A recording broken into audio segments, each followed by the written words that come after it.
You're not seeing reality right now. You think you are. You look at the screen, at your hands, at the room around you, and you're convinced you're perceiving the world directly, but you're not. What you call perception is actually a hallucination, a controlled hallucination that your brain constructs milliseconds before you become conscious of it. Neuroscientists can prove this, and over the next 40 minutes, I'm going to show you evidence so clear you won't be able to unsee it. Everything you think you're experiencing right now is being generated from the inside out, not the outside in. If you want more deep dives into the nature of consciousness and reality backed by actual science, make sure you're subscribed. This channel exists to show you what's really happening beneath the surface of experience. Right now, as you watch this, you believe you're having a direct experience of reality. Light hits your eyes, sound waves enter your ears, and somehow this sensory information becomes the rich, vivid experience of being you in this moment. It feels immediate. It feels direct. It feels like you're simply observing what's there. But neuroscience has discovered something profoundly disturbing about this process, something that changes everything about what we think perception is. The discovery is this. Your brain doesn't wait for sensory information to tell it what's out there. Instead, it's constantly generating predictions about what it expects to encounter. And then it uses incoming sensory data merely to correct those predictions when they're wrong. In other words, you're not perceiving reality, you're hallucinating reality, and then reality checks your hallucination to keep it somewhat accurate. This isn't speculation, this isn't philosophy, this is neuroscience. Anil Seth, a neuroscientist at the University of Sussex, has spent decades researching this phenomenon. He calls it controlled hallucination. And what he's discovered is that the brain you carry inside your skull is not a passive receiver of information. It's an active prediction machine that constructs your entire experienced reality from the inside out. The implications of this are staggering. It means that the colors you see, the sounds you hear, the sense of space around you, even the feeling of being a unified self experiencing all of this, none of it is a direct reflection of what's actually out there. It's a simulation, a hallucination, a best guess that your brain updates thousands of times per second based on incoming sensory evidence. Over the next 40 minutes, we're going to explore exactly how this works. We'll look at specific experiments that prove your brain constructs reality before you perceive it. We'll examine why your conscious experience always arrives late to the party. We'll investigate what this means for everything you think you know about yourself and the world. And by the end, you'll understand something most people never realize. You've never seen the world. You've only ever seen your brain's hallucination of the world. And that changes everything about what it means to be conscious. Let's start with something simple, something you can verify right now. Close your left eye. Keep looking at the screen with your right eye. Now slowly move your head until the screen is positioned about 15 degrees to the right of your center vision. Somewhere in that field of view, there's a spot where you should be completely blind. It's called your blind spot, the place where your optic nerve exits the retina. There are no photoreceptors there, no ability to detect light. It's a hole in your vision about the size of 9 full moons placed side by side. But you don't see a hole, do you?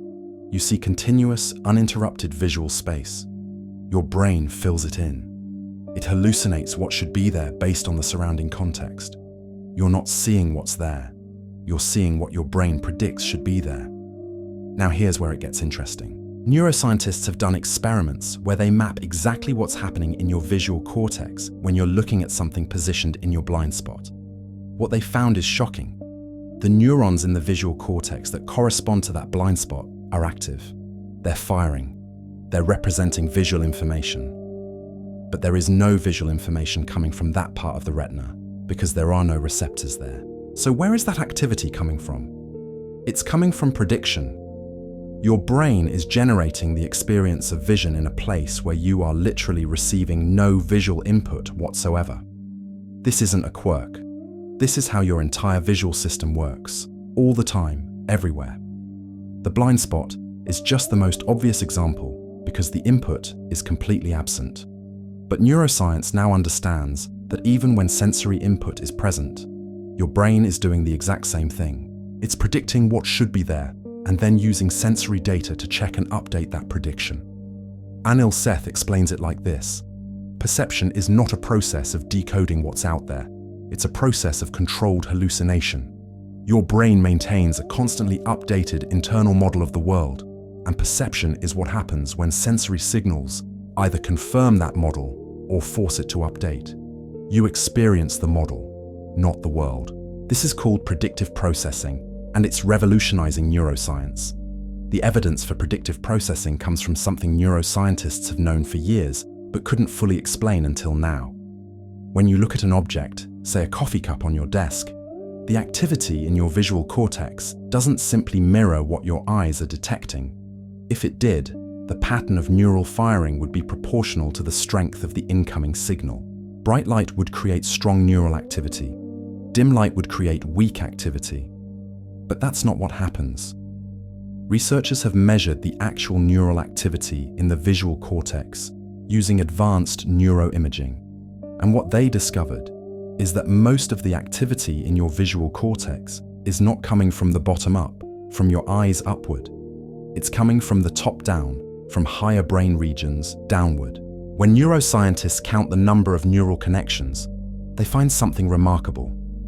For every one connection bringing sensory information up from the eyes to the visual cortex, there are 10 connections bringing predictions down from higher brain areas to the visual cortex. 10 to 1. Your brain is spending 10 times more effort generating predictions about what it expects to see than it is receiving information about what's actually there. And this doesn't just apply to vision, it applies to every sense. Touch, sound, smell, taste, proprioception, your sense of where your body is in space, all of it is generated primarily through prediction, with sensory data playing a secondary, corrective role. A neuroscientist named Carl Friston has formalized this into what's called the free energy principle. It's a mathematical framework that describes how the brain minimizes prediction error. Essentially, your brain has a model of the world, and it's constantly generating predictions based on that model. When sensory input arrives, the brain compares it to the prediction. If they match, great, the brain sticks with its current model. If they don't match, the brain either updates the model to better fit the incoming data, or it changes its sampling of the world to make the data better fit the model. That second option is action. When you reach for that coffee cup, you're not responding to sensory input. You're acting on a prediction that if you move your hand in a certain way, you'll receive sensory feedback consistent with holding a cup. Perception and action are the same process. Both are ways your brain minimizes the gap between its internal model and incoming sensory evidence. Now let's look at timing, because this is where things get truly disturbing. You think you're experiencing reality in real time. You think that when you see something happen, you're seeing it as it happens. But you're not. There's a fundamental time delay built into conscious perception, and it reveals something profound about what consciousness actually is. Neuroscientists have measured the speed at which neural signals travel from your sensory organs to your brain and then through the processing hierarchy until they reach the parts of your cortex associated with conscious awareness. It's not instantaneous. It takes time.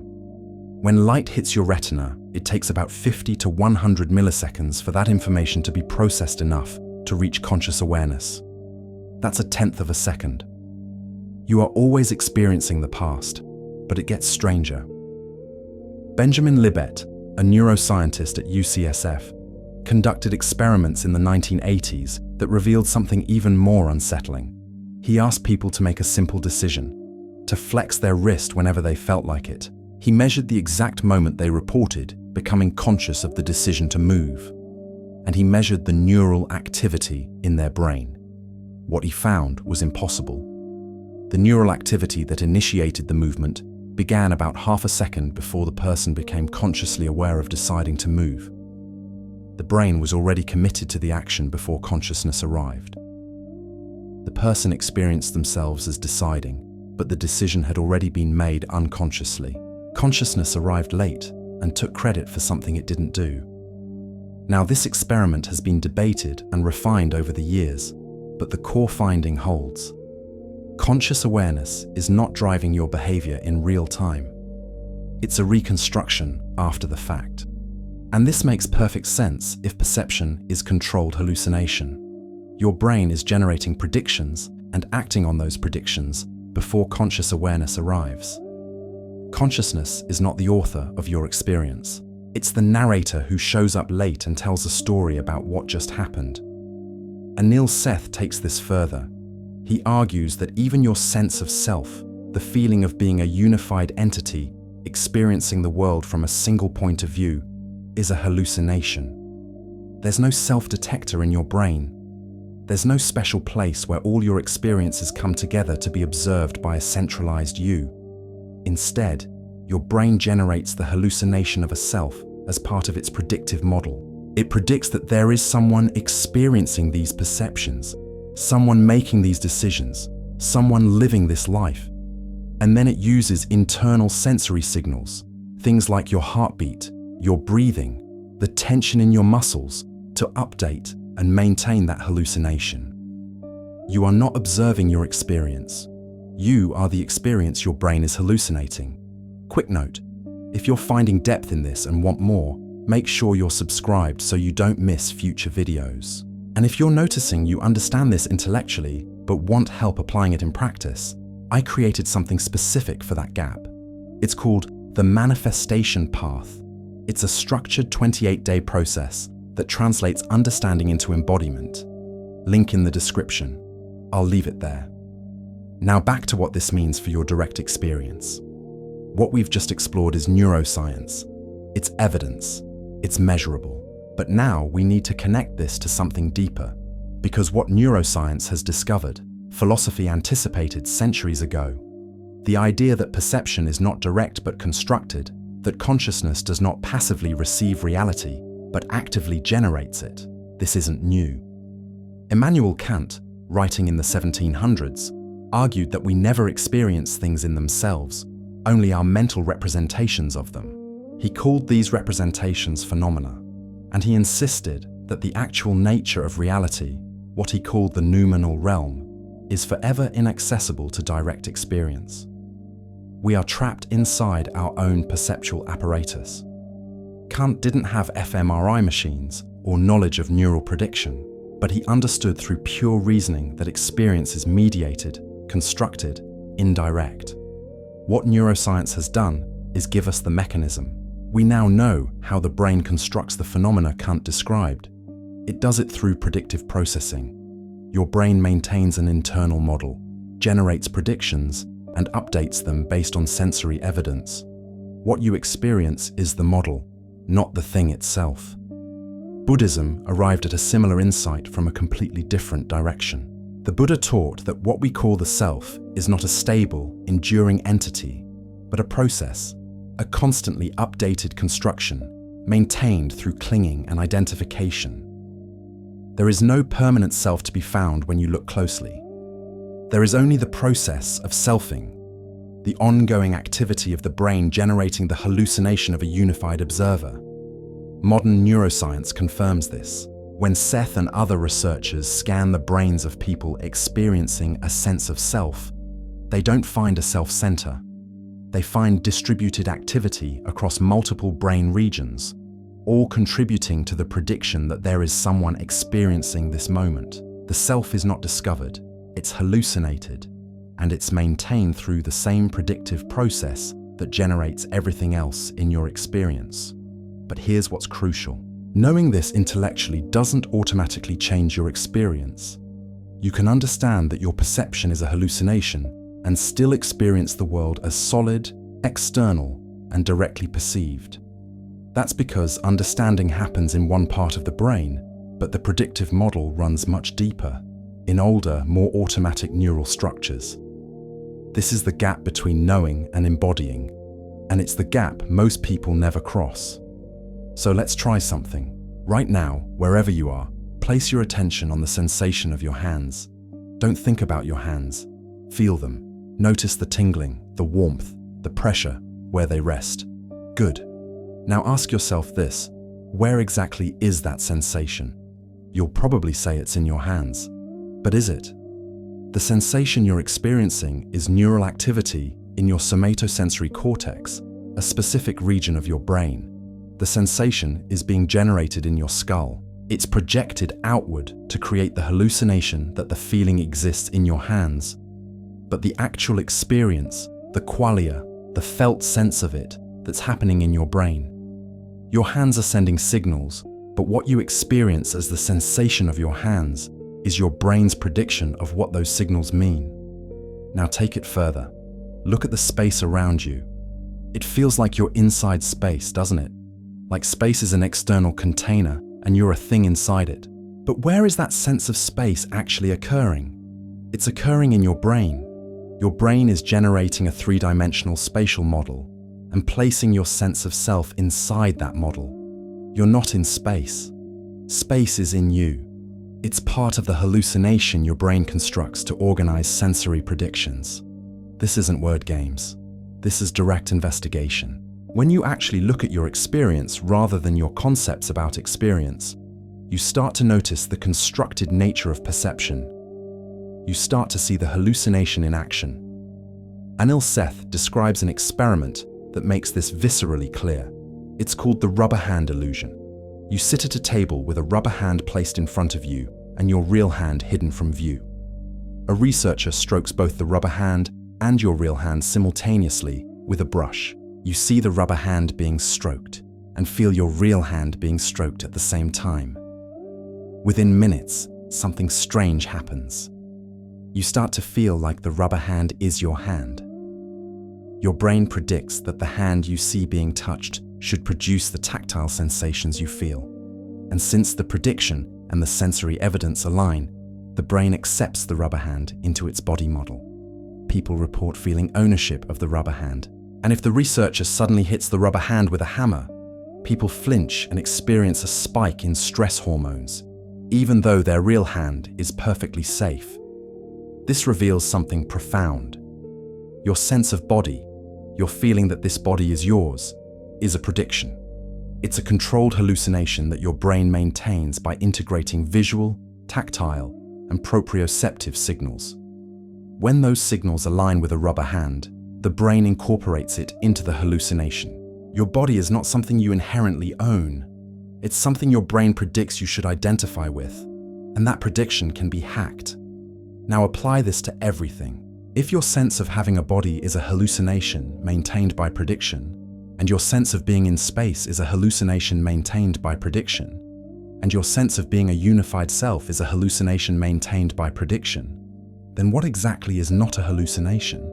What part of your experience is direct, unmediated contact with reality?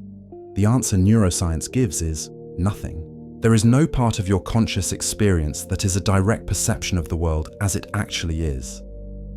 Everything you experience is your brain's best guess. It's controlled hallucination, constantly updated by sensory evidence, but never replaced by it. Here's another way to see it. Imagine you're dreaming. In the dream, you're walking through a forest. You see trees, you hear birds, you feel the ground beneath your feet. The experience is vivid, detailed, real. But where is that forest? It's not external.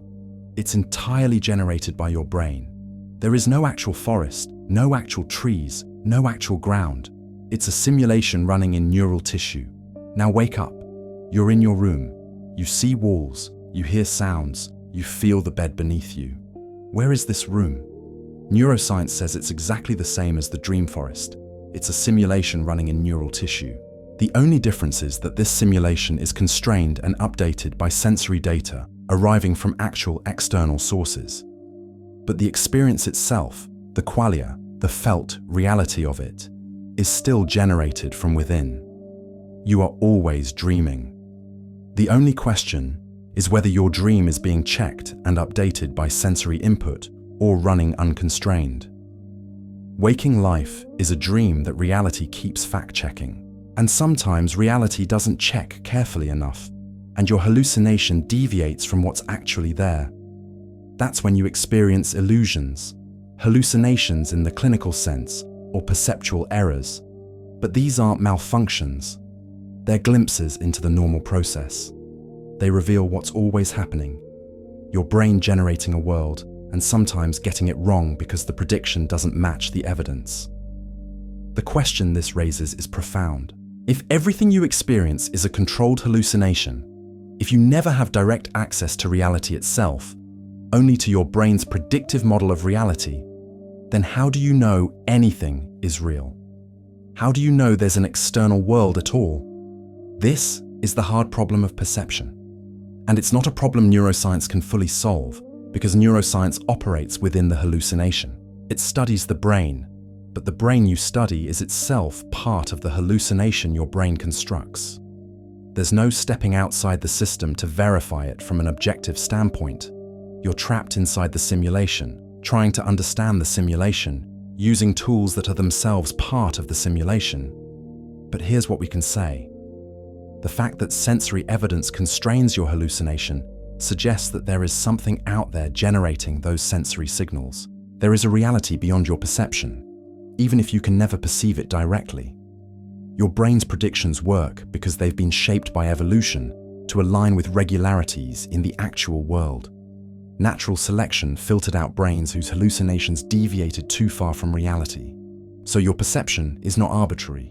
It's a functional interface, a user interface that represents real patterns in the actual world in a way that's useful for survival, even if it's not accurate in the sense of mirroring reality one-to-one. This is the insight of perceptual interface theory, proposed by cognitive scientist Donald Hoffman. Your perceptions are like icons on a computer desktop. The icon of a file is not the file. It doesn't resemble the file. It's a symbolic representation that allows you to interact with the file usefully. In the same way, your perception of a coffee cup is not the cup as it actually is. It's a symbolic representation that allows you to interact with whatever is actually there in a way that's useful for drinking coffee. The hallucination is functional, even if it's not truthful. And that's all evolution requires. Let's bring this together. We've seen that your visual cortex generates experience in your blind spot where there is no input. We've seen that 10 times more neural activity flows top-down from prediction than bottom-up from sensation. We've seen that your brain initiates actions before you consciously decide to act. We've explored how philosophy anticipated this and how direct investigation reveals it in your own experience. Now here's the synthesis, the insight that recontextualizes everything. You are not a conscious observer passively receiving reality. You are a hallucination that is learning to hallucinate reality with increasing accuracy. Consciousness is not the foundation of your experience. Consciousness is a late-arriving narrator within a predictive process that's already constructed the entire scene before consciousness shows up to claim credit. Your sense of being someone who sees the world, someone who makes decisions, someone who experiences reality, that entire sense of self is part of the prediction. The brain generates the hallucination of an observer as part of its model, because modeling an observer helps it better predict how sensory evidence will unfold. But there is no actual observer separate from the process of observing. There is only the self-referential loop of a system predicting itself. This has staggering implications. It means that the world you experience, the one you think of as solid and external and real, is nowhere but in your skull. It's a phenomenal space, a simulated environment that your brain maintains as its best guess about what's out there. And you, the experiencer, are a character within that simulation. You are not in the world is in you, and you are in you. It's a nested loop, a hallucination hallucinating a self who hallucinates a world. Now, before this sounds like nihilism, understand what it's not saying. It's not saying nothing exists. It's not saying reality is arbitrary, or that your choices don't matter. What it's saying is that the relationship between experience and reality is not what you thought. Experience is not a transparent window onto reality. It's an interface, a constructed simulation that mediates your relationship with whatever is actually out there, and recognizing this changes how you relate to experience itself. If perception is controlled hallucination, then the question becomes, who's controlling it? And the answer is, no one consciously.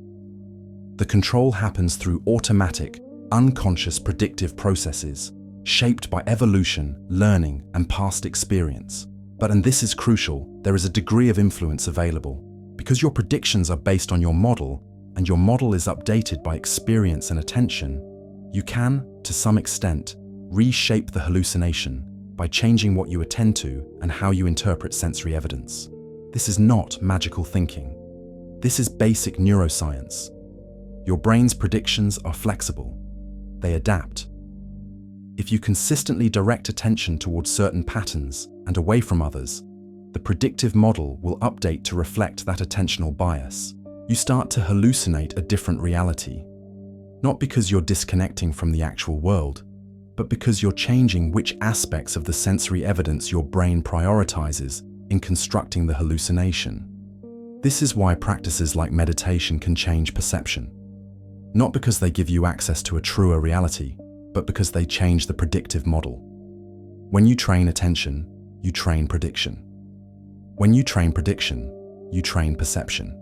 When you train perception, you train the world you experience. You're still hallucinating, but you're learning to hallucinate differently. And since the hallucination is all you ever experience, learning to hallucinate differently is learning to live in a different reality. That's not mysticism, that's neuroscience. The deepest implication of all this is that the hard problem of consciousness, the question of why and how subjective experience arises from physical processes, might not be solvable in the terms we've been using, because the very framework of the question assumes a separation between physical reality and subjective experience. It assumes there's an objective brain generating subjective consciousness. But if perception is controlled hallucination, then the brain you study is itself part of the hallucination. The objective external world you assume exists is a construct within your predictive model. You cannot step outside the hallucination to verify whether it corresponds to something beyond it. The snake is eating its own tail. What we're left with is this: experience is all you have.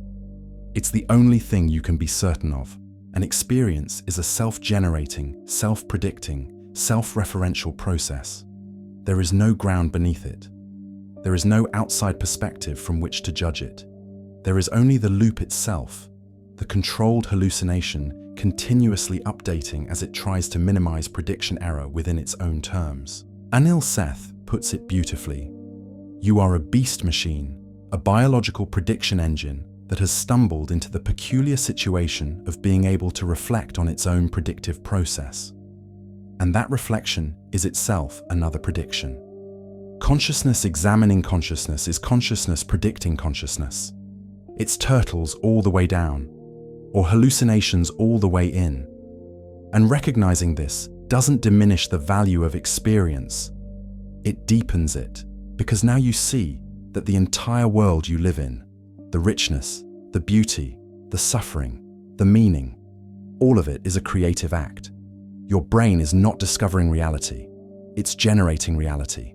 And you are both the artist and the artwork, the hallucination and the hallucinator, the prediction and the predictor, collapsing the distinction between subject and object, between knower and known, between self and world.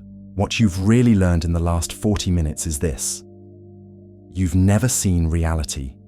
You've only ever seen your brain's attempt to predict reality, and that attempt is all you are, all you've ever been, all you'll ever experience.